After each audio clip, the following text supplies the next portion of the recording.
Hello everyone, this is Dan, 3D Printing Dad. I promised a while back that I would try and do some tutorials in FreeCAD, a program that I started using for CAD not that long ago, in an effort to just kind of expand my horizons, but also because of the news about the changes to the licensing in Fusion 360. Now, I don't make any money off of my designs, at least not at the moment.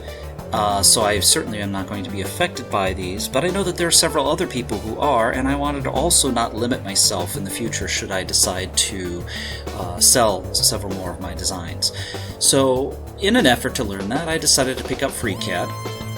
It's an open source CAD program, and I kind of reached out to the Twitter community to see if people would be interested in some form of brief tutorials. So in each one of these tutorials in this series, I'm going to go through some small portion of the functionality in FreeCAD.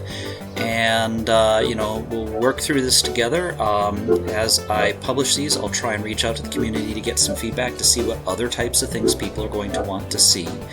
I by no means am going to be the exclusive person supplying this type of content. There are others out there who supply content related to FreeCAD, but I just wanted to do it from a 3D printing perspective, since many of the people that I know in the community are interested in that as well.